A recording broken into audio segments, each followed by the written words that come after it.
Hola, hola, buenas tardes. ¿Me podéis escuchar bien? ¿Todo bien? Sí. Bueno, buenas tardes. Bienvenidos a la sesión en español del cuarto módulo formativo de Bridging the Gap, acortando distancias. Mi nombre es Carmen Serrano y soy técnico de comunicación del proyecto.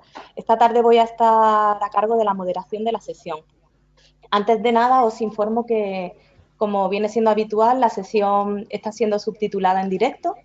En el cuadro de chat os voy a compartir de nuevo un enlace para que podáis acceder a los subtítulos. Lo único que tenéis que hacer para seguir estos subtítulos es copiar el enlace, pegarlo en un navegador y directamente podréis ver la transcripción de la sesión. Os lo copio por aquí, ¿vale? Y bueno, para quienes aún no lo conozcáis, me gustaría comentaros brevemente qué es Bridging the Gap. Se trata de un proyecto financiado por la Unión Europea cuyo objetivo es contribuir a la inclusión socioeconómica, la igualdad y la no discriminación de las personas con discapacidad en países de renta media y baja. Concretamente, el proyecto apoya acciones específicas en Burkina Faso, Ecuador, Etiopía, Paraguay y Sudán. Este proyecto tiene además como objetivo general transversalizar el tema de discapacidad en la cooperación internacional y una de las herramientas que está empleando para ello es este ciclo formativo sobre discapacidad y desarrollo que realizamos en el marco de la estrategia de gestión del conocimiento del proyecto.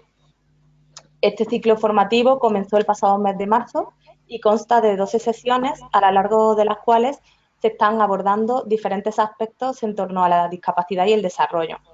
Por el momento ya han tenido lugar los módulos de introducción a la Convención sobre los Derechos de las Personas con Discapacidad, los ODS y sus referencias a la discapacidad y desarrollo inclusivo de las personas con discapacidad. Todas estas grabaciones de los módulos están disponibles en el canal de YouTube del proyecto y podéis encontrar la recopilación de los distintos módulos impartidos separada por idioma en 3 listas de reproducción, español, francés e inglés. Ahora os copiaré también en el cuadro de chat los enlaces a estas listas. Y bueno, tras la pausa del verano, hoy reanudamos la actividad formativa con una sesión sobre gestión del ciclo de proyectos inclusiva y accesible. En el panel del webinar tenéis disponible la nota conceptual por si la queréis consultar, la tenéis más a mano. Y también está la presentación que ha preparado la ponente de esta tarde. De todas formas, recibiréis de nuevo todos estos materiales junto con la grabación de la sesión en un correo electrónico posterior. Y para la sesión de esta tarde contamos con Silvia Bills, que es directora de Bills Gelber Consult, una consultora independiente de desarrollo social inclusivo. Silvia cuenta con una experiencia de más de 35 años trabajando en el sector no gubernamental, con organizaciones religiosas y con agencias de las Naciones Unidas. Su trabajo de investigación, análisis, políticas y desarrollo de capacidades se ha centrado en cómo llegar a los excluidos y dar visibilidad a la población más marginalizada, promoviendo estrategias para fomentar sus derechos humanos.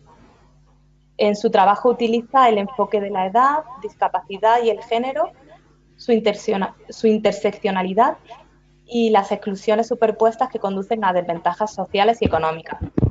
Así que, como veis, nuestra ponente de esta tarde cuenta con una experiencia y una visión del desarrollo inclusivo más que interesante y esperamos que saquéis el máximo provecho de esta sesión. Antes de dar la palabra a Silvia, os comento que en el cuadro de chat voy a compartir también los canales donde podéis encontrar más información del proyecto, la página web, nuestras redes sociales. Y bueno, ya sin más, os doy la palabra a Silvia para que se presente ella misma y dé comienzo a la sesión de hoy. Buenas tardes, Silvia, bienvenida. Buenas tardes. Tengo mucho placer de estar con ustedes. Gracias, Carmen. Gracias, Silvia. Silvia, puedes continuar si quieres ya presentando la sesión de hoy, Ok, ¿vale? bien, Ajá. vale. Eh, ok, buenas tardes todo el mundo. Yo he dividido mi charla en 5 partes y la primera parte lo llamo conceptos. Eh, entonces, los principios para todos los proyectos que sean inclusivos y accesibles a personas con discapacidad. Para recalcar, todos van a saber esto, pero hay que pensar en la igualdad de derechos. ¿Cómo hacemos la participación de las personas con discapacidad? Nuestro enfoque sobre la accesibilidad, tanto física como social. El importante tema de la sensibilización y cómo vamos abordando el desarrollo de capacidades, tanto dentro de nuestras organizaciones como con la gente con que trabajamos. Y el modelo que vamos a enfocar es el modelo social, con el enfoque de derechos humanos y la inclusión. He puesto aquí en la pantalla dos temas que todos sabemos, nada que afecta a nosotros en nosotros, o en inglés, nothing with us, without us. Pero hay otra manera de mirarlo, que todos nosotros estamos en la sociedad y es posible que en lo largo de la vida la discapacidad, si no tenemos discapacidades ahora, es posible que vamos a entrar en un llamado estado de discapacidad por la longevidad de la vida. Y por eso que he puesto nada que se hace para nosotros sin todos nosotros, porque esto es la parte de la sociedad que nos afecta. Ahora, yo quisiera poner ante ustedes algo de la interrelación entre la discapacidad con el envejecimiento, el género y la pobreza. Porque es muy importante, a mi modo de ver, que no trabajamos en lo que llamamos silos, como discapacidad aquí, la edad allá, el género otra parte, sino la combinación entre esto. Y tal vez ya saben, pero algunos puntos que estamos entrando en una etapa de vida de extrema longevidad, que al nivel global las personas de 60 y más años forman la población que crezca más rápidamente, de 12% ahora a 22% dentro de 30 años más o menos. Y en esa longevidad predominan las mujeres. Ya, en este momento, 54% de las personas en el mundo son mujeres. Y ya has dicho, Carmen, que este proyecto tiene que ver con los países de bajo o medianos ingresos. Más de la mayoría de las personas de 60 años y más viven en esos países. En áreas urbanas, muchas veces en áreas urbanas muy precarias. Ahora, el punto muy importante para nosotros es que casi 50% de los adultos mayores, estos 60 y más años, tienen ya una discapacidad. Y cuando lo más que viven, lo más largo de la vida, es muy posible que adquieren más discapacidades. Y la mayoría de los adultos mayores no tienen ingresos seguros, tienen ingresos precarios.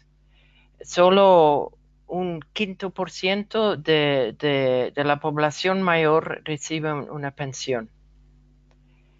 Y entonces es muy importante que también notamos que las mujeres, muchas veces de bastante madura y tal vez con discapacidad, tienen la responsabilidad del cuidado de los demás, de los niños. Y entonces no es una sorpresa que la pobreza es la marca característica de las personas adultos mayores en el mundo y también con las personas con discapacidad. Según Agenda 2030, más de 80% de las personas con discapacidad viven en la pobreza. Entonces, para nosotros, para los proyectos, hay que mirar la intersección entre las tres áreas. Entonces, eso es mi primera parte, solo para poner contexto. Sí, entonces, si hay algunas preguntas o comentarios, ahora podemos discutir o esperar para más a largo de la charla. Carmen. Sí, pues como quiera la audiencia, no sé qué preferís, si quiere alguien hacer una pregunta ahora puede hacerlo, o si no podemos avanzar y dejar las preguntas para el final, como preferáis. Como sabéis, para hacer las preguntas podéis utilizarla en el cuadro de la herramienta de GoToWebinar. Hay un apartado que pone preguntas y si no, también podéis escribirlas en el chat, como preferáis.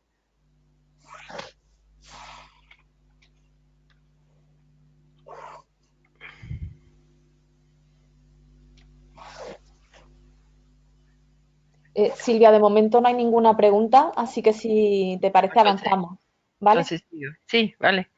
Ok. La segunda parte, a ver, ¿cómo hago? Ok. Eh, quería un poco, ya saben todo eso seguramente, pero quería poner al tanto las provisiones de la Convención de las Personas con Discapacidad para que todos estemos muy al tanto cuáles son los derechos humanos de las personas con discapacidad.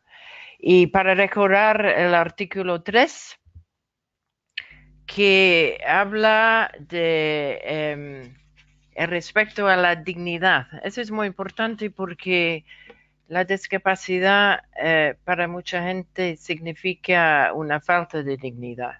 Y entonces eso fue una de las cosas más importantes para la convención. Y la no discriminación. Todos sabemos cómo el, eh, todos sabemos cómo la discriminación contra las personas con discapacidad puede ser muy obvio y brutal. Había un caso recién en un avión de Ryanair hacia una mujer de color y con discapacidad, muy chocante. La participación e inclusión, el respeto por la diferencia y la aceptación de las personas con discapacidad como parte de la diversidad y condición humana. También enfatizando eso porque niños, mujeres con discapacidades pueden ser muy abusados en países, no solamente en los países pobres, pero en países ricos también. La igualdad de oportunidades, como también de trabajo, la accesibilidad, la igualdad entre el hombre y la mujer y, muy importante, el respeto y la evolución de las facultades de los niños y las niñas con discapacidad y su derecho a preservar su identidad. Y continuando, la convención también habla de los derechos de las personas con discapacidad en situaciones de riesgo y emergencias humanitarias. En el mundo que vivimos con tantos conflictos, y crisis humanitarios, el deber que tienen los estados partes de eliminar obstáculos y poner medidas especiales para que las personas con discapacidad puedan gozar de todo el apoyo brindado, es muy importante. Y no, igualmente importante y no finalmente, de todas maneras, es el compromiso en la parte de cooperación internacional y en particular que las organizaciones de personas con discapacidad pueden estar central en los programas del desarrollo y que esos programas sean accesibles e inclusivos para ellos. Quería en esa parte también mencionar algunas medidas del proyecto Esfera, que fue la primera carta humanitaria que daba normas mínimas para la respuesta humanitaria. Y ese proyecto Esfera para la primera vez hablaba de una evaluación de respuestas humanitarias que fueran apropiadas y relevantes, que había involucración de la gente en el diseño e implementación de esos programas, que programas humanitarios apoyaba capacidades locales, fortalecer las capacidades locales, que recalcaba la importancia de la comunicación y la participación de todos en los programas. Y hablaba de mecanismos de reclamación, que lo que llamamos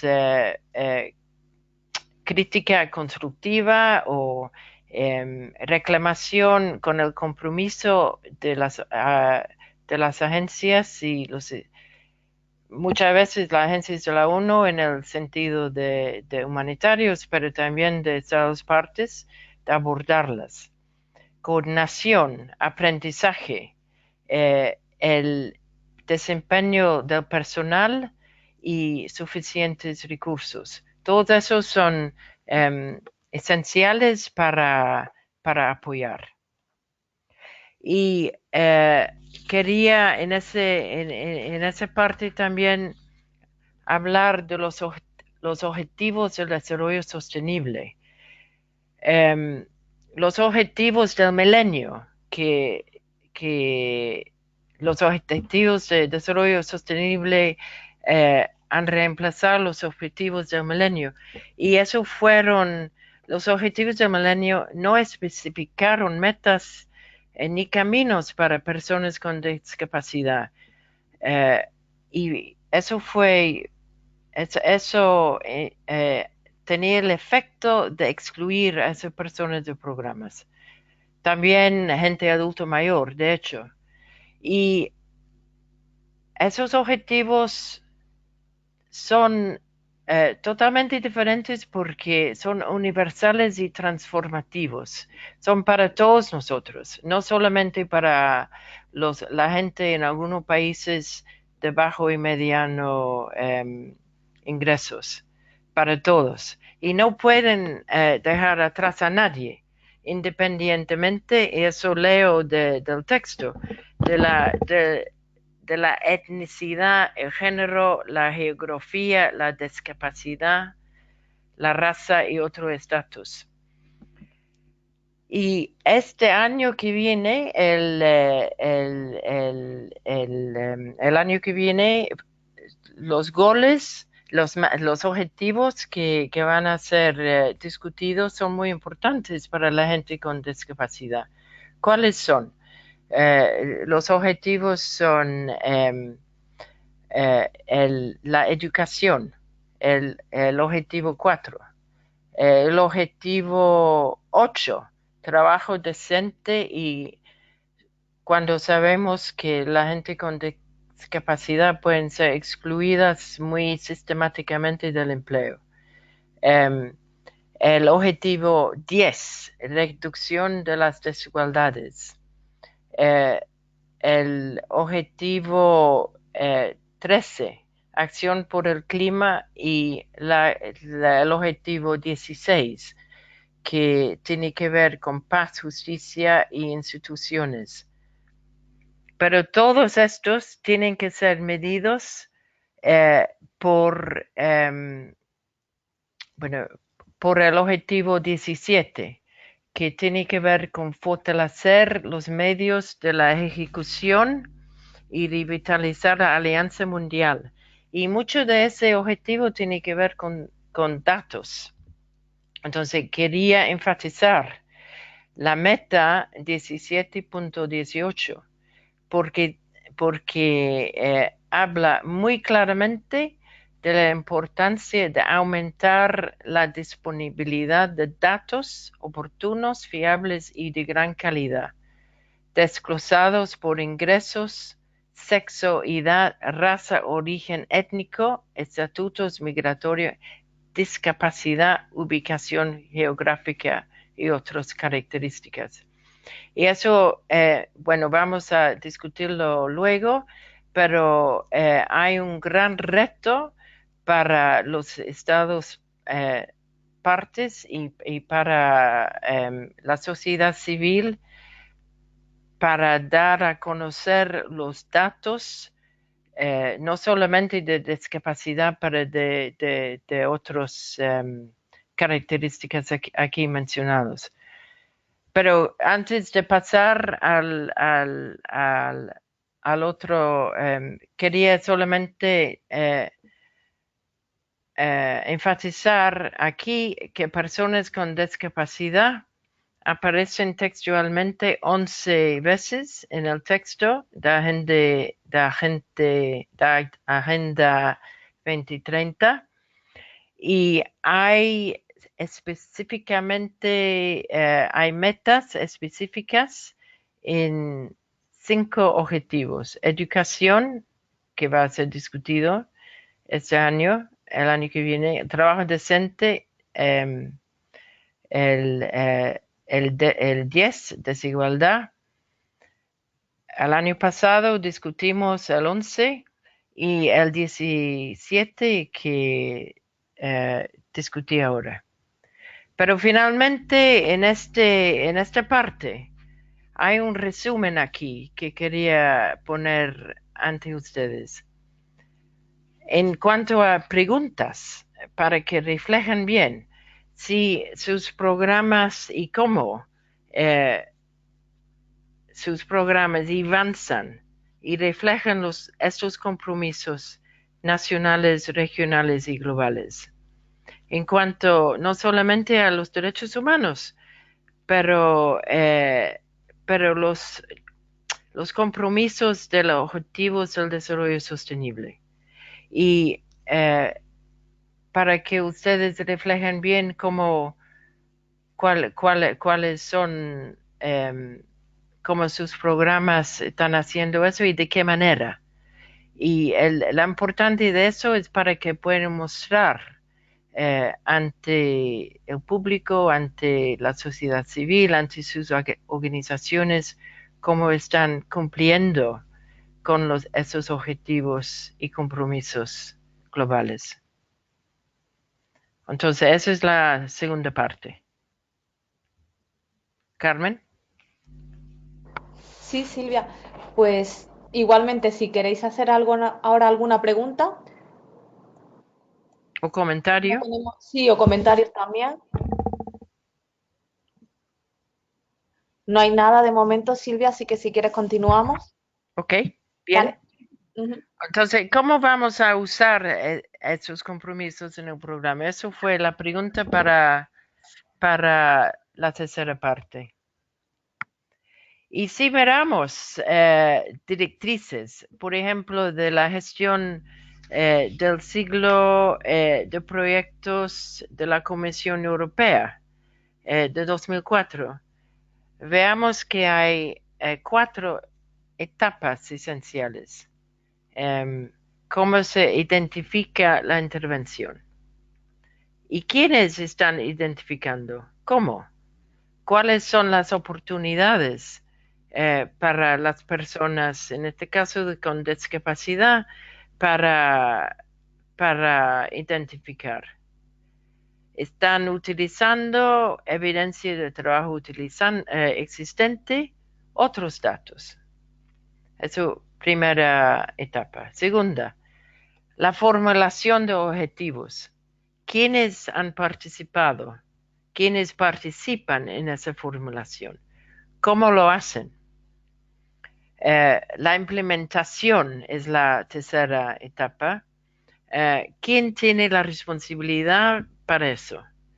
¿Quiénes están rendiendo cuentas para el cumplimiento de la implementación? Y cuarto, la evaluación y la auditoría. ¿Cómo se hace esto? ¿Cuáles son los procedimientos? En el caso de la gente con discapacidad, eh, preguntar cómo es la involucración sistemática de las personas con discapacidad en esas etapas. Y siguiendo, la Unión Europea, la Comisión Europea habla de principios para todos los programas, que habría toma de decisiones en cada etapa.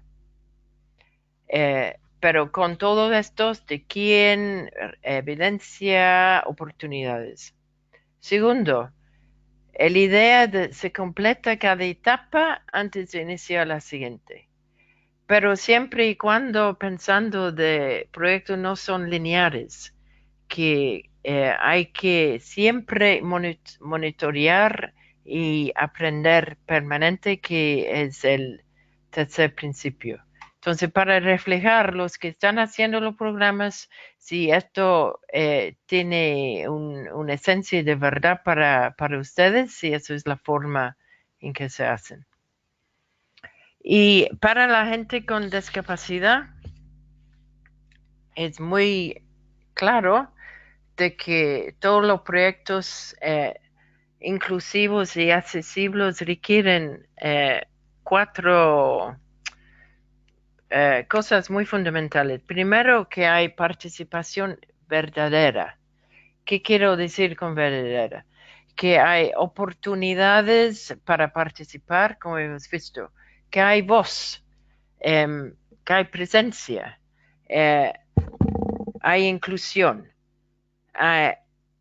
Y hay que mostrar esto en la forma de hacer el proyecto.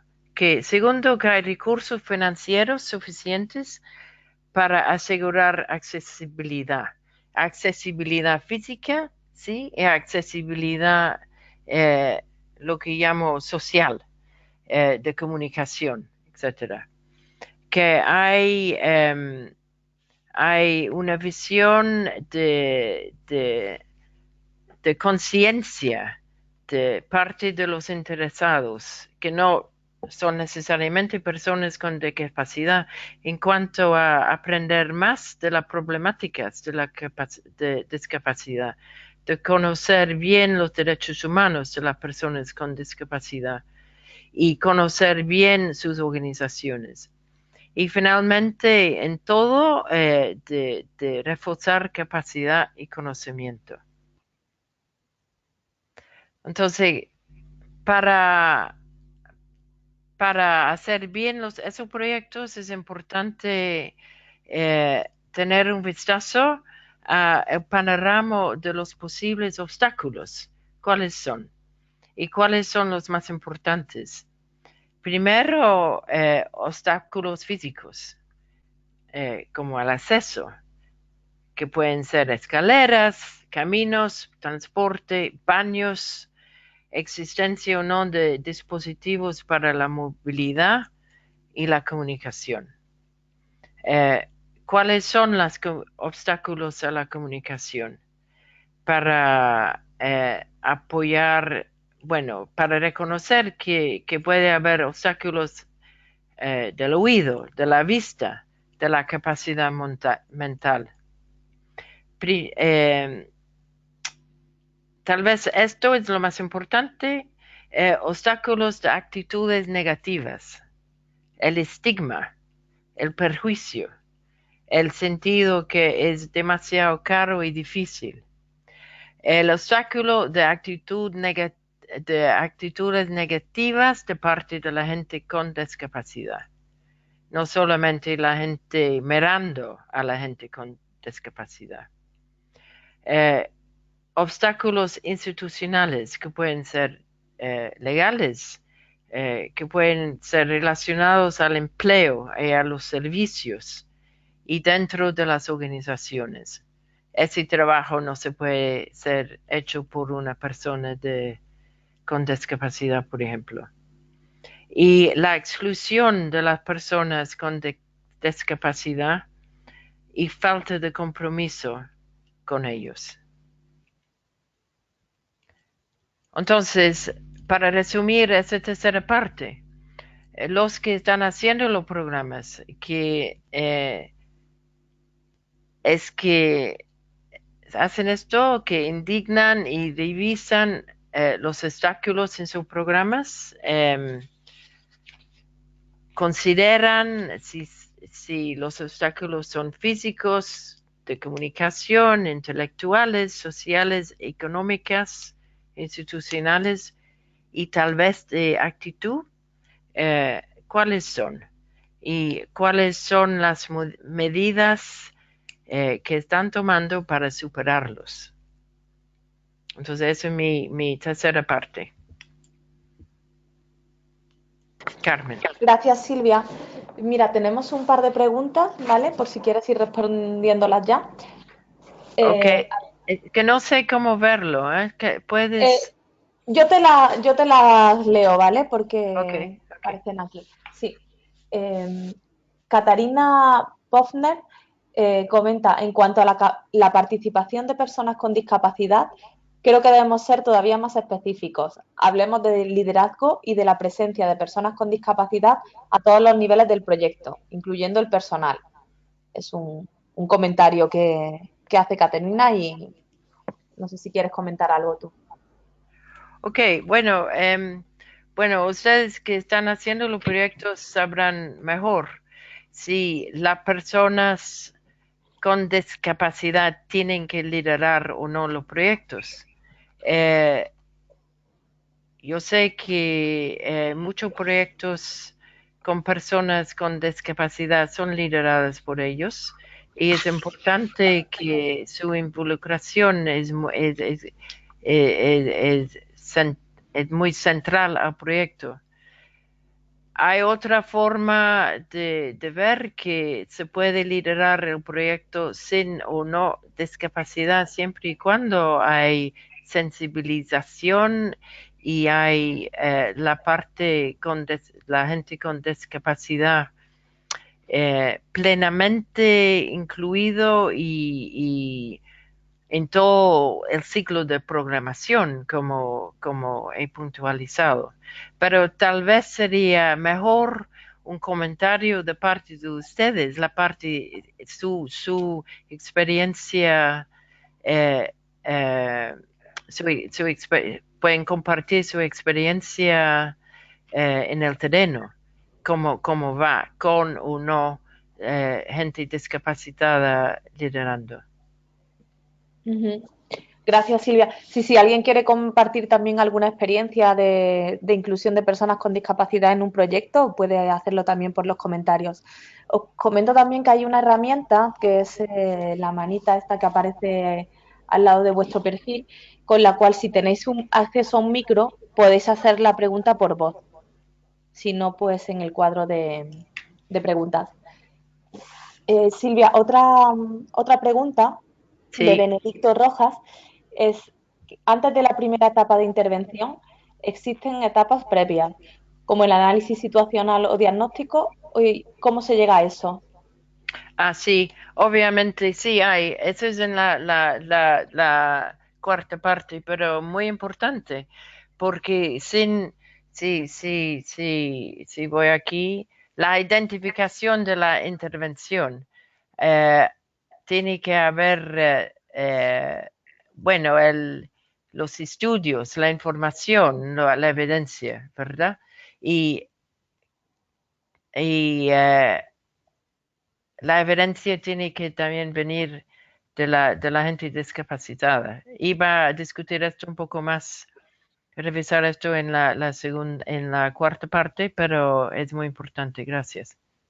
Vale, gracias, ¿Es Silvia. eso la respuesta a la pregunta? Sí, sí, si quieres lo vemos ahora en la cuarta parte en más profundidad. Y otra pregunta que hace también Benedicto es ¿cuál es el nivel de participación de las personas con discapacidad? Que supongo que... ¿Cuál es el nivel? Sí, El nivel ideal. supongo que sí, no, no concreta, no sé si puedes concretar algo más, Benedicto. ¿Es el nivel ideal o el nivel que hay en general?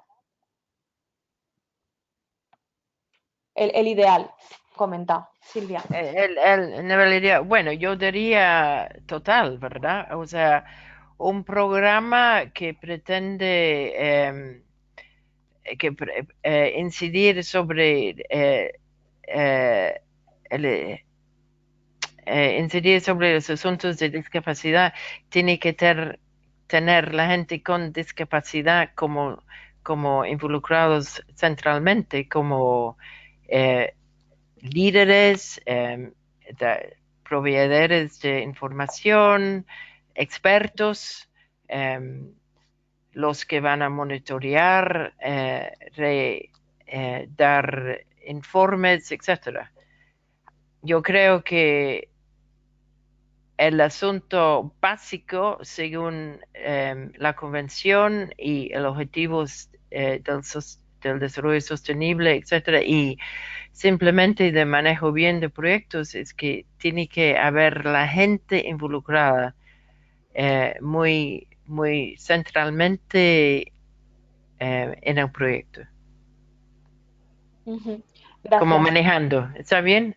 Ujú, vale, gracias Silvia. Otra pregunta de Soledad Torres. Sí, te está dando las gracias el Benedicto. Otra pregunta de Soledad es cómo incluir en el ciclo de los proyectos inclusivos a las personas que se encargan del cuidado de personas con discapacidad, madres, esposas, hermanas, hijas. Normalmente este trabajo recae en las mujeres.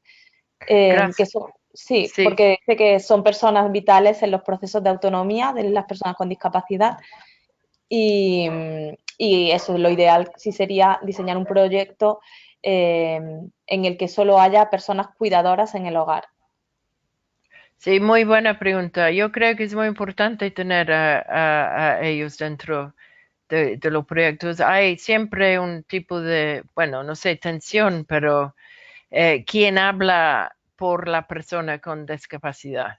¿Habla la persona misma? ¿Habla la cuidadora o el cuidador?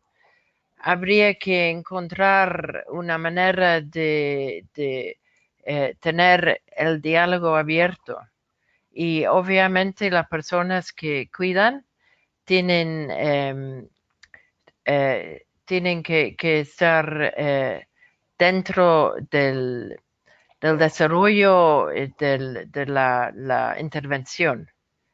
Pero hay que medir que la necesidad que la persona que cuida no como compete, digamos, con, con los deseos de la persona discapacitada.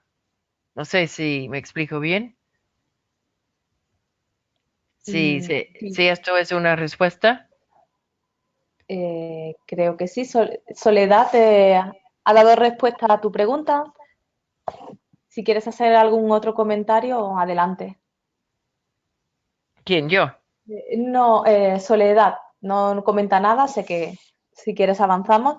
Otra pregunta es de Mario Mora, que comenta, el ciclo de vida de proyectos inclusivos es el reto para quienes trabajamos con programas y proyectos.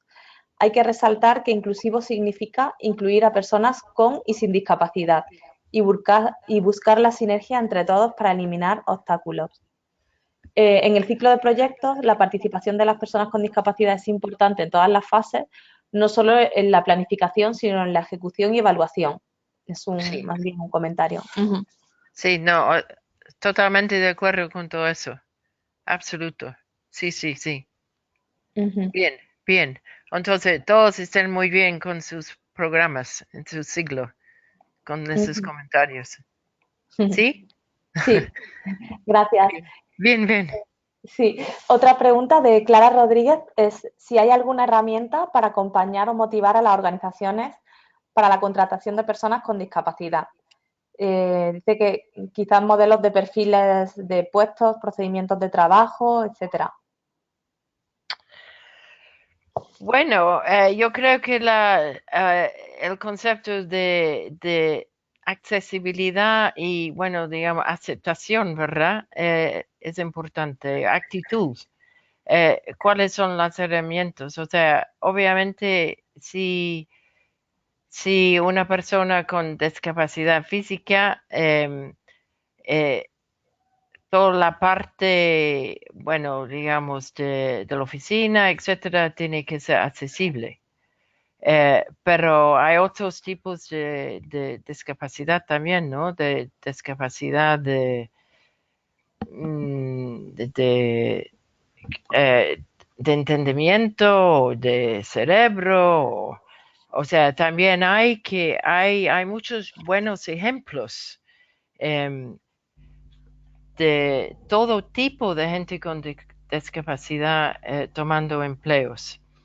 Entonces yo veo que lo importante es compartir buena práctica de más que herramientas que aprender de otros que han hecho y qué tipo de modificaciones es posiblemente necesariamente hay modificaciones que hay que hacer. No necesariamente, pero sí posiblemente. ¿Me explico? ¿Sí? Sí, gracias, Silvia. Otra pregunta es de Carlos Quirós sobre el liderazgo de las personas con discapacidad en los programas de cooperación. Carlos dice que ante una situación de conocimiento de la discapacidad por las propias personas que tienen esa discapacidad y el desconocimiento técnico de la formulación y ejecución de programas de cooperación, ¿cuál de los dos componentes sería sacrificable por el otro? O sea, ¿cuál tendría prioridad? Si es preferible tener menos capacidad técnica que conocimiento de la discapacidad o viceversa. Ay, difícil pregunta. Eh, Yo creo que cuando la gente con discapacidad al nivel global, por ejemplo, dice tú, un puesto muy importante al nivel global, sí, Em, que tiene una experiencia de su persona, ¿verdad? Yo me acuerdo de una mujer discapacitada que trabajaba en el Banco Mundial y ella usaba una silla de ruedas. Fue la primera vez que alguien en el Banco Mundial había tenido un puesto importante y su, su, su presencia física cambiaba mucha actitud y eh, cambiaba también el edificio estructuralmente. Entonces, no sé eh, ella, si ella tenía ese puesto a raíz de su discapacidad o no. Pero de hecho fue una muy buena directora y cambiaba mucho en el seno del banco. Entonces yo creo que hay que mirar las dos cosas y siempre, siempre ser consciente de que no es, no es, ¿cómo diría yo? Que una persona sin discapacidad puede, puede haber sensibilización y puede ser buen director de un programa de discapacidad como también una persona con discapacidad. No es ni uno ni otro. Lo importante es tener conocimiento y sensibilización, a mi modo de ver. Gracias, Silvia. Vamos, si os parece, a leer las preguntas que hay hasta ahora y avanzamos en la presentación. Si tenéis más preguntas, las dejamos para el final, ¿vale? Para poder seguir avanzando. Te comento un par que han dejado más. Una es de Karina Ivón, que quiere aportar una experiencia, quiere aportar como experiencia incluir a las personas con discapacidad en el ámbito laboral. Es necesario continuar socializando temas relacionados a la discapacidad, ya que hay mucho desconocimiento en relación a cómo tratar a las mismas. Sí. A su vez, en el ámbito escolar también hay mucha confusión en las escuelas en relación con las leyes existentes sobre educación inclusiva. Ok, sí. Un comentario. Y, y luego Catarina, perdón, que muchas veces no hay suficientes personas con discapacidad calificadas para un puesto de trabajo. Entonces, el proyecto debe planificar medidas de capacitación y formación para poder lograr la inclusión. Ok, bien, bien. Vamos a verlo al final. Sí, si queréis seguimos con la presentación y vemos el resto al final. Ok, ¿Vale? sí. Gracias. Ok. Bueno, eso tiene que ver con la parte, yo he dividido en la parte de educación primero. Entonces, tal vez para responder a una de las preguntas. Pero es importante lo que dice sobre la confusión de la ley. Y sí es un caso de estudio para compartir, sería interesante. Porque en la educación la experiencia que yo tengo es que tal vez hay un deseo de tener educación inclusiva, ¿verdad? O sea, tener gente, niños o adultos, de hecho, con discapacidad en ambientes educativos, pero que no hay accesibilidad física bien pensada. Por ejemplo, si realmente hay caminos al centro educacional que son accesibles. ¿Cómo son las clases? Muy importante los baños, los camarines y espacios de recreo para los niños.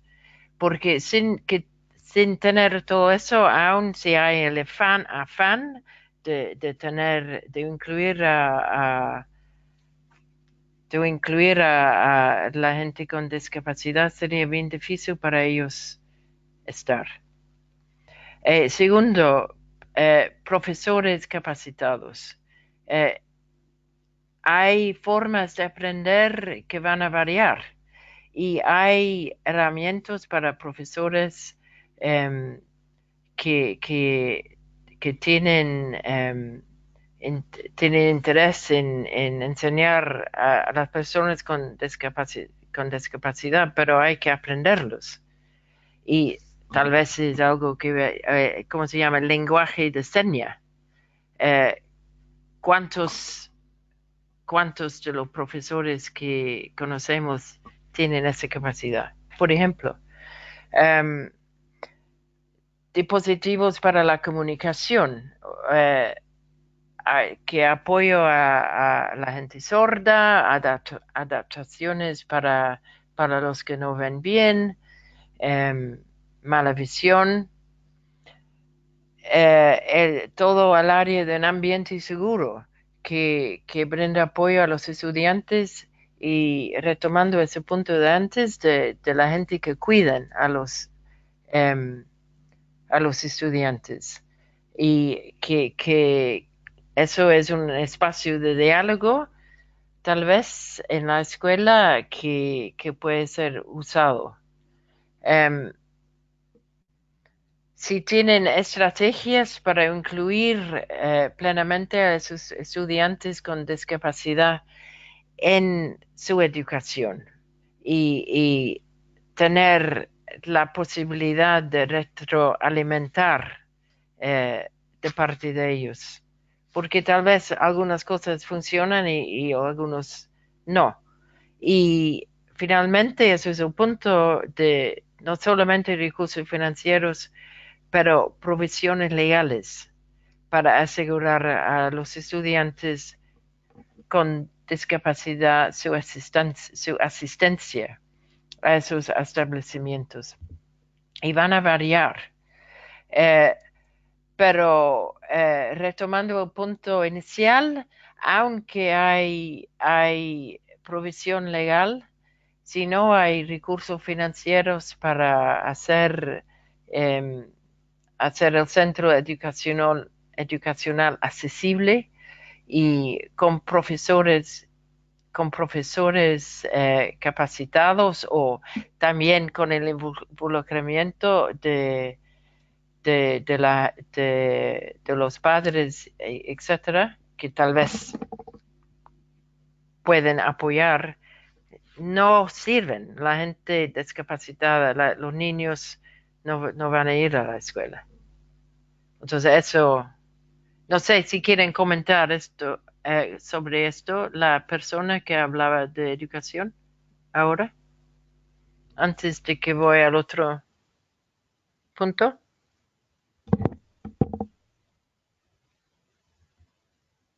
¿No? ¿Sigo, Carmen? Sí, hola, Sí, Silvia. sí.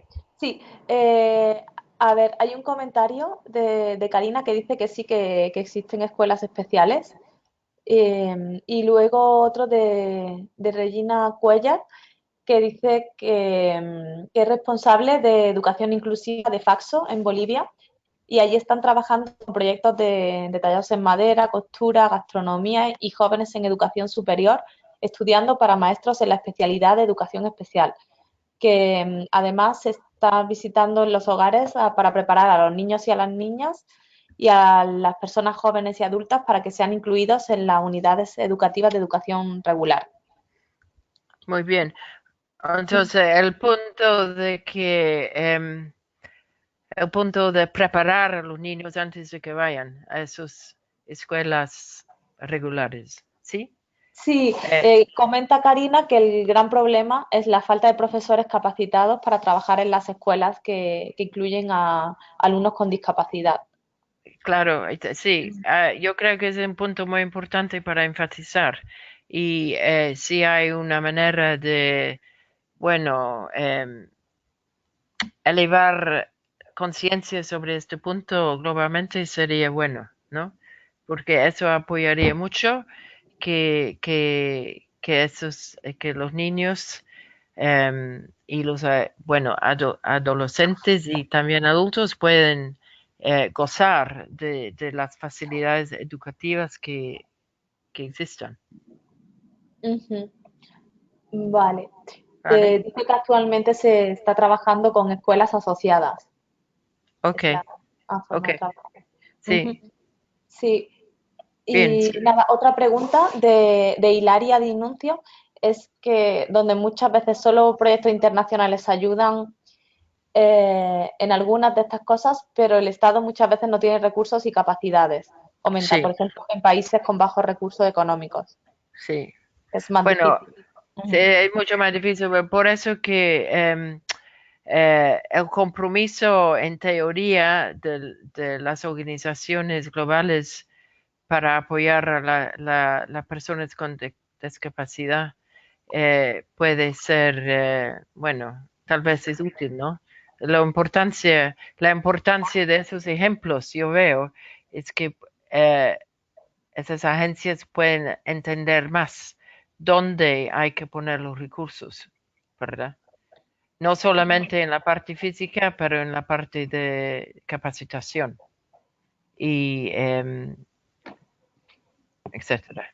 Ujú, ¿Sí? sí. Sí, comenta también Catarina que la primera prioridad que debe ser formar un sistema educativo inclusivo para todos y todas y eso significa eliminar un sistema competitivo y reemplazarlo por una metodología basada en la diversidad. Bueno, sí, Eso eso, es. sí, sí, sí, Ujú. muy bien. Y nada, luego el otro comentario de Karina es que actualmente están trabajando con escuelas asociadas, pero el problema es que una sola profesora para niños sordos no alcanza para integrar a niños en toda una comunidad.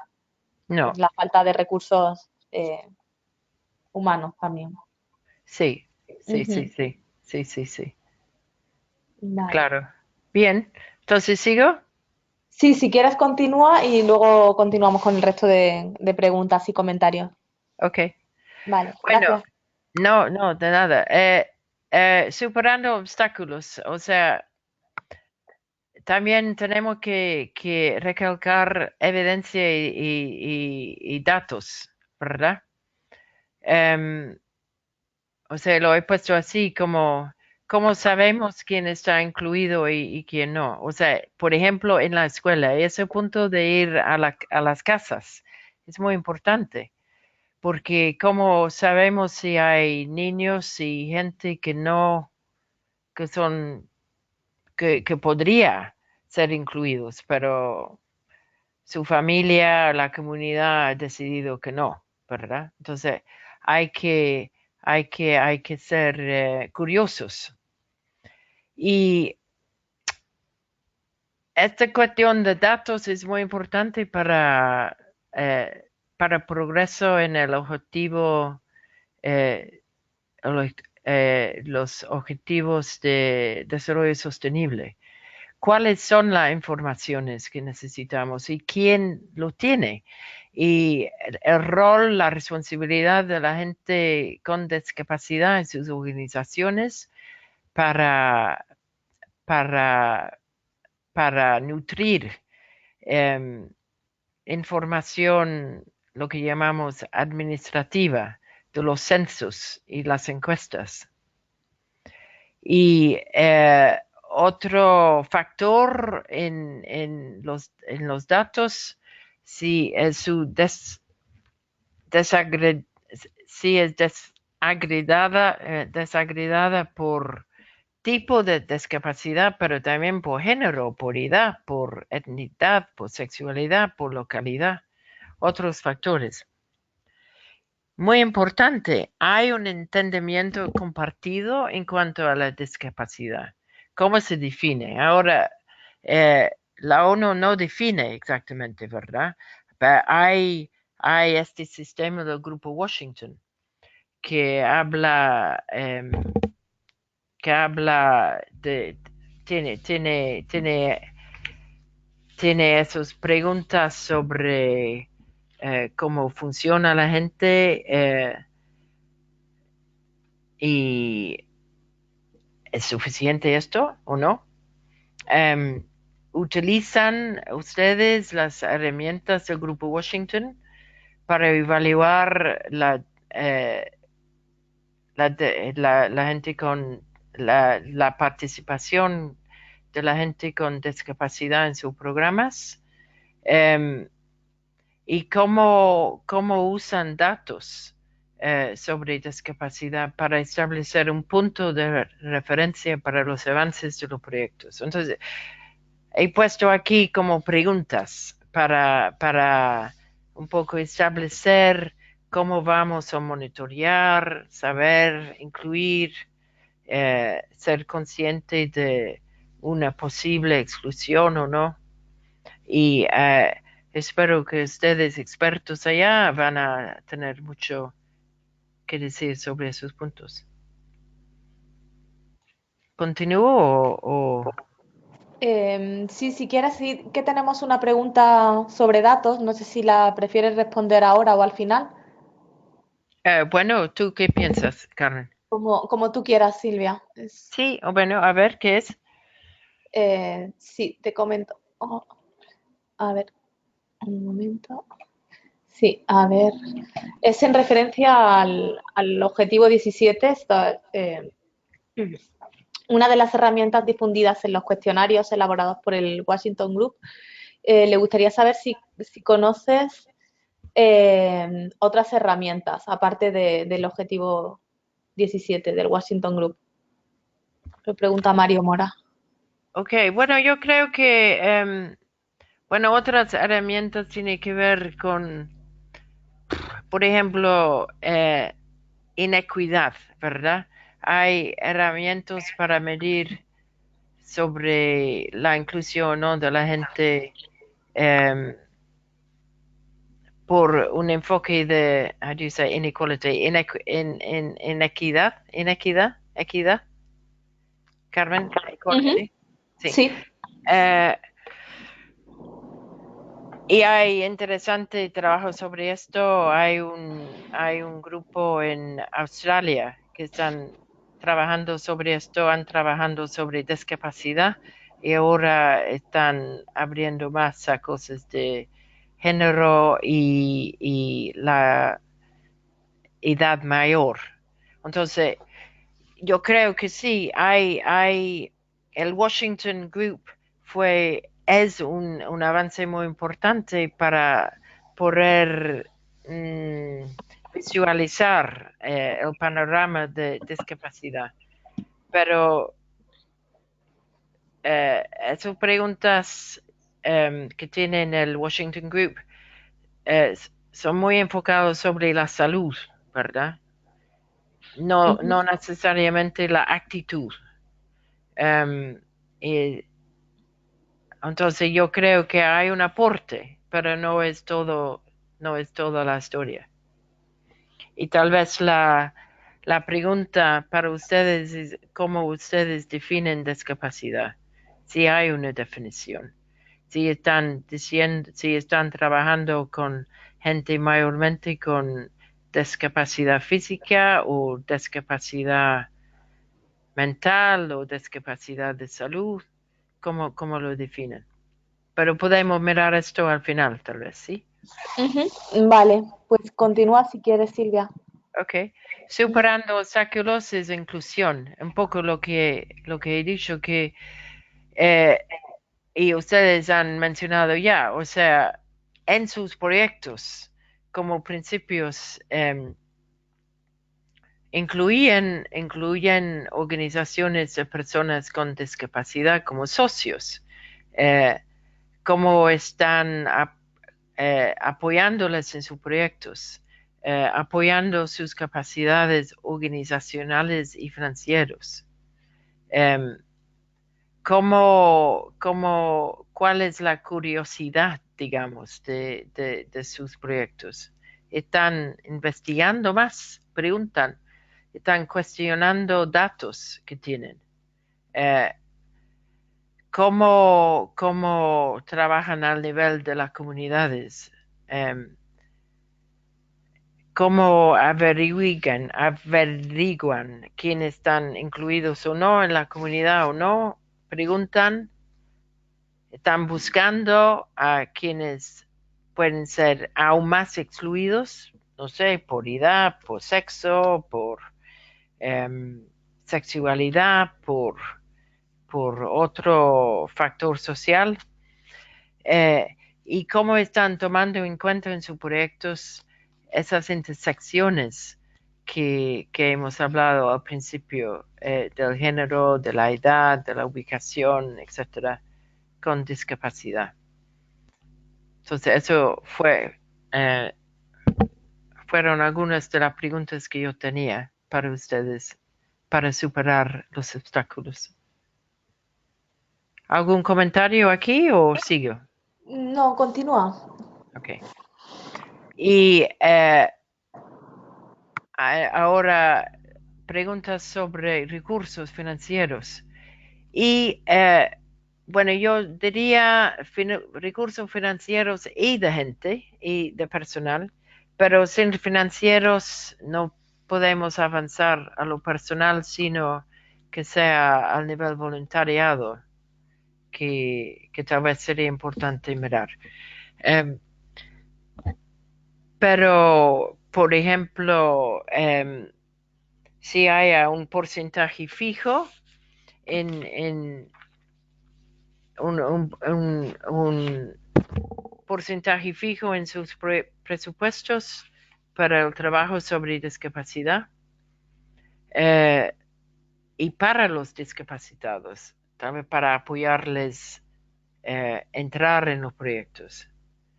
¿Y cómo ven ese presupuesto? ¿Es separado o integrado en un presupuesto general?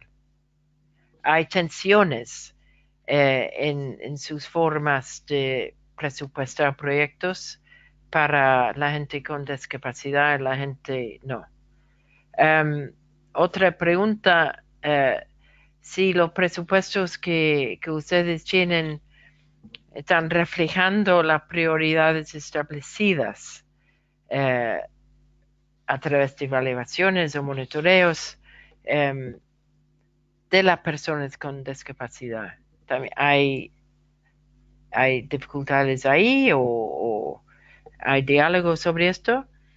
Y bueno, muy importante, son suficientes esos recursos para asegurar la inclusión.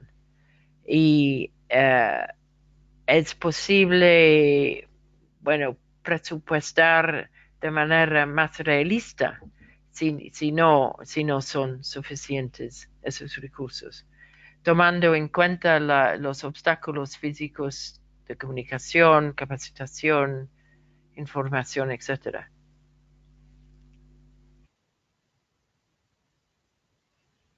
¿Comentarios? ¿Sigo? Sí, si te parece, continúa ya hasta el final, ¿vale? Y vemos todo, porque como vamos un poco justas de tiempo. Ok. Entonces, para finalizar, eh, para mí, parece muy importante que, hay claridad sobre los costos de inclusión, porque el desarrollo inclusivo tiene que reconocer e incorporar costos desde el principio. Y hay que pensar bien cuáles son las actividades centradas en la discapacidad para apoyar el enfoque inclusivo. Esto el enfoque de W es necesario o es central. Hay que reconocer también los costos adicionales de la inclusión. Algunos dicen que son más, pueden ser de 2 a 7%. No sé si eso es su experiencia. Y, asegurar esas inversiones desde el inicio. Incorporar la inclusión en la planificación inicial y los presupuestos iniciales. Y para que puedan justificar esto ante donantes y seguidores.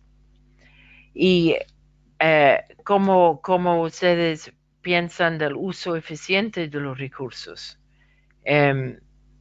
equilibrando costos de la inclusión contra los costos de la exclusión, en el contexto de que nadie se quede atrás. En ese sentido, haciendo un buen argumento económico para los costos de inclusión. Y bueno, finalmente, Menando, bueno, ese es un tipo de checklist, un lista de verificación. Están los programas ampliando capacidades de la gente con discapacidad en todas las ciudades. Retomando ese punto de la gente vive en vidas muy largas. Adoptando un enfoque de ciclo de vida para revisar políticas. Revisando siempre cómo la implementación de los objetivos de desarrollo sostenible impactan bien o mal a la discapacidad en el envejecimiento. Utilizando un enfoque transdisciplinario y multisectoral, enfatizando participación y voz, liderazgo, ustedes decían, absoluto. Sí, la seguridad de los ingresos, protección social, el lobby para esto, la calidad de la vida, viviendo, salud, transportes, la innovación y la inversión. El diseño inclusivo de todos para unidad central y la mediación, la importancia de la evidencia y los datos. Entonces, yo creo que eso es mi slide final. No, ok, casi. El diálogo es importante, ¿no? Entre las personas con discapacidad y los responsables de las políticas. La revisión continua del diseño e implementación por personas con discapacidad. La revisión y monitoreo continuos con el objetivos del desarrollo sostenible. Funcionamiento de los mecanismos de reclamación, reparación. Evaluación de parte de las personas con discapacidad de los servicios ofrecidos. Son apropiados, adecuados, accesibles, económicos.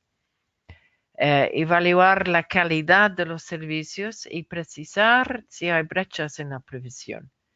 Y evaluar que está funcionando bien y que requiere cambios. Y finalmente, el resumen final sería pensar si sus programas están apoyando a las personas con discapacidad a organizarse, a tener visibilidad y voz, a ser incluidas, a participar en la toma de decisiones en todo el nivel y informarse en cuanto a sus derechos humanos. Y hay para los programas, hay recursos financieros suficientes, hay datos y evidencia adecuada, hay capacitación de buena calidad y hay buena coordinación. Y cuando digo eso de preguntas, también es preguntas a los donantes y los interesados, ¿no? Que pueden apoyar sus programas en el terreno. Y bueno, eso he finalizado mis puntos y tal vez hay discusión ahora o si hay tiempo. Hay tiempo, hay 15 minutos, ¿no? Sí, tenemos todavía 15 minutos, Silvia. Si quieres te voy comentando las preguntas que han dejado aquí en el cuadro, ¿vale? Sí. Mira, una es de Daisy Acevedo, que dice, en mi país existe la obligatoriedad de la incorporación de personas con discapacidad en la función pública. Piensa la instructora, o sea, sí, ¿piensas tú que los programas de cooperación deben tener algún criterio similar, no solo una mención como tema transversal? O si conoces alguna experiencia para compartir en este sentido. Bueno, yo creo que sí, sí es buena idea de legalizar que haya una función que estén en la función pública. O sea, un comentario que yo tengo es que si la gente con discapacidad en esos ámbitos realmente trabajan a favor de la gente discapacitada. Yo creo que el diálogo entre la gente discapacitada, como dije en estos diálogos entre las personas con discapacidad y los responsables de las políticas, tiene que ser verdadero. Entonces sería interesante escuchar de su experiencia con personas discapacitadas con funciones públicas si realmente descarguen esa función a favor de la gente discapacitada. Porque solo y cuando hay una claridad sobre esto, habría que llegar a una conclusión, pienso yo. Eso es mi respuesta a esto. Vale, gracias. Otra es de Hilaria Di Nuncio, que dice, donde muchas veces solo proyectos internacionales ayudan en algunas de estas cosas, pero el Estado muchas veces no tiene recursos y capacidades. Esto era en relación con lo que decía anteriormente de que es más difícil implementar este tipo de medidas, la inclusión de personas con discapacidad en países de renta baja. Sí, es difícil, pero sí hay, yo veo en toda la literatura mucho compromiso. Y los países con medios bajos también reciben apoyo, ¿no? Eh, entonces, es importante ver bien dónde van los presupuestos. Y esta idea de diseño inclusivo, eh, diseño universal, universal design, Uh -huh. es un concepto radical, porque si todos, si desde el inicio se hace un edificio público o una escuela o lo que sea, una casa, forma de transporte que sea inclusive, eso apoyaría mucho a la gente con discapacidad y la gente adulta mayor. O sea, es una inversión para el futuro.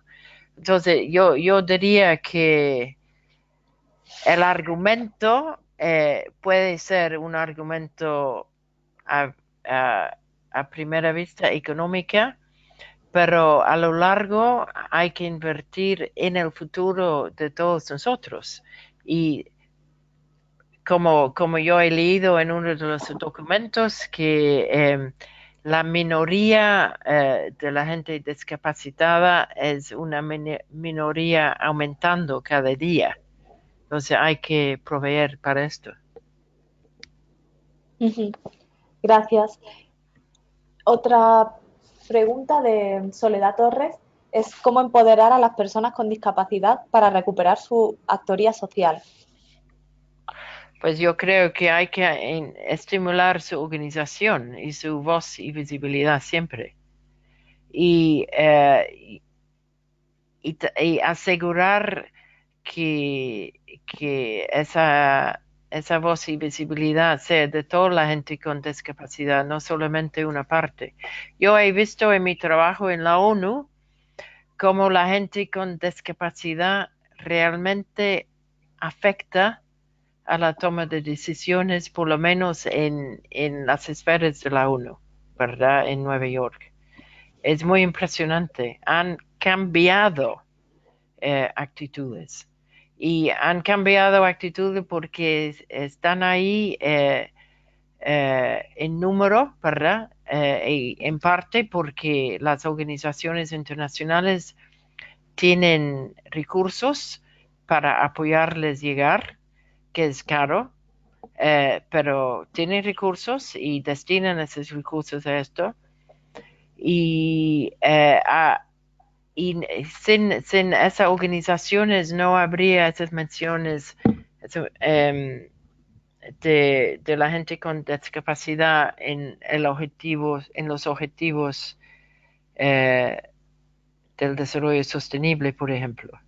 Entonces, no hay ningún sustituto para la organización de la gente discapacitada y el apoyo para esto, Uh -huh. a mi modo de ver. Gracias. Otro comentario de Regina en relación a la educación inclusiva en su país. Dice que se han visitado las unidades educativas de educación regular con charlas y talleres sobre inclusión y elaboración de materiales didácticos de apoyo a la maestra del aula. También se han hecho vídeos de sensibilización para que puedan atender a los estudiantes con discapacidad. Y este año se ha aplicado una ficha de detección de signos de riesgo para detectar estudiantes que presentan alguna discapacidad leve y que muchas veces los maestros no lo toman como tal, reprobándolos sin realizar ningún tipo de test y las adaptaciones necesarias para apoyar su formación. Bueno, es importante dar a conocer estos ejemplos, ¿no? Ujú. Y bueno, si hay injusticias, dar a conocer esto también, porque eh, retomando ese punto del conocimiento, de sensibilización, no solo lo que funciona, pero no que no está funcionando. Em, yo creo que es muy importante hacer Ujú. esto. Gracias.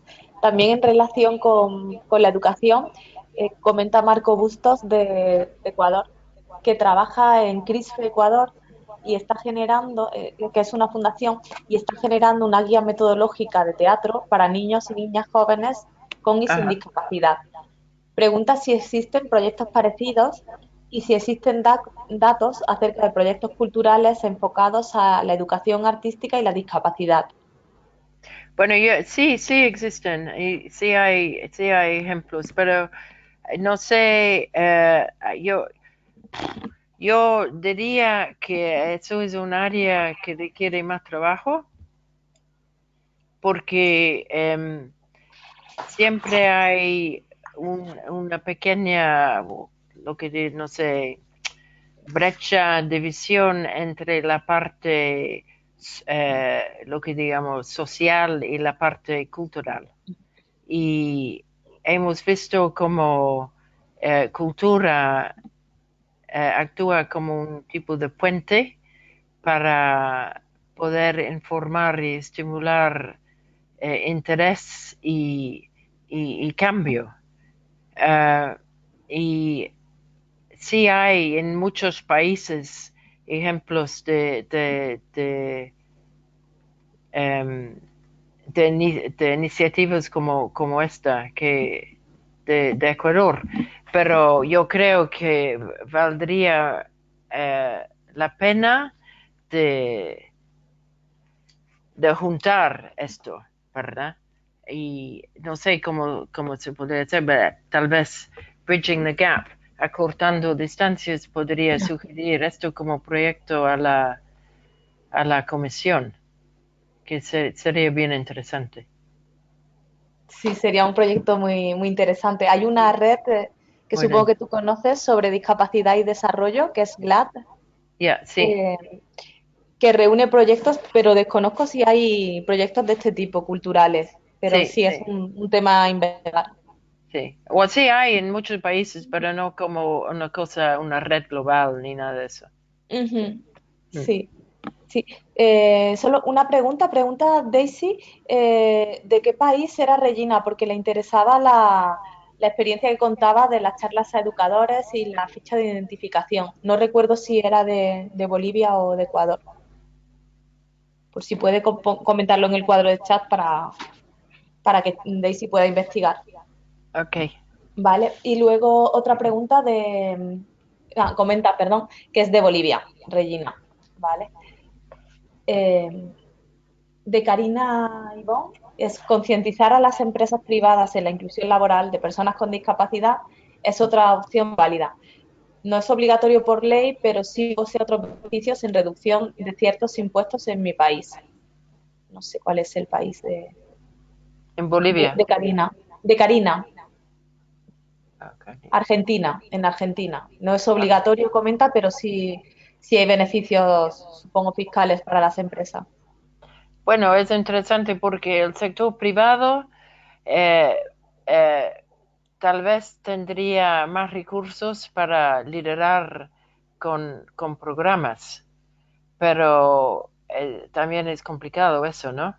Y habría que ver si el sector privado tiene más éxito o no en ofrecer empleo y abrir espacios accesibles a la gente discapacitada. Yo sé, bueno, en Argentina es, hay buenos ejemplos, sí, yo sé de esto. Ujú. Gracias. Pues de momento no tenemos más preguntas. Si alguien tiene una última pregunta, si no también cualquier duda o comentario que tengáis lo podéis hacer a través del correo que os vamos a enviar podéis responderlo y hacer vuestras sugerencias y preguntas. Sí, perdón, comenta Marcos sobre la organización que comenté, supongo que el GLAD es GLAD. Si quieres ahora te lo pongo en el cuadro de chat el enlace a la web y en esa plataforma hay un montón de información sobre discapacidad y desarrollo, Sí. eventos, proyectos, etcétera. Vale, pues de momento no tenemos ninguna más pregunta más, así que nada, si quieres tú recapitular algo o alguna conclusión, Silvia. Bueno, yo quisiera tal vez solamente recapitular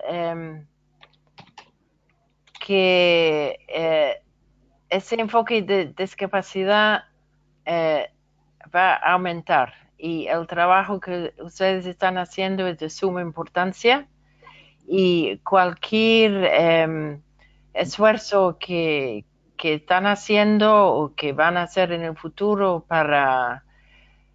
eh, para enfatizar la inclusión y bueno, como dijo, la inclusión, la visibilidad y la voz y la evidencia sobre discapacitación, las personas eh, las personas con discapacidad o la discapacidad y sus derechos humanos es, es, el, es el marco para el futuro.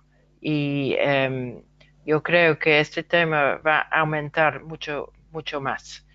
Entonces, muchas gracias y espero que este hora y media ha sido útil para ustedes. Muchas gracias, Silvia. Al resto de participantes, simplemente daros las gracias y comentaros bueno, de nuevo os enviaremos toda la documentación que se ha tratado en el módulo, junto con un cuestionario online para que podáis evaluar la sesión. Y agradeceríamos muchísimo que lo completaseis para que podamos mejorar de cara a próximos webinars. Y Ok, igualmente os recuerdo que la próxima sesión será a principios de diciembre, las fechas aún no están definidas, pero igualmente os haremos llegar toda la información por correo electrónico. Y nada más, de nuevo muchas gracias a todos y hasta la próxima. ok, muchísimas gracias, ¿eh? Muchas gracias, Silvia. Ok, Chao. chao, chao.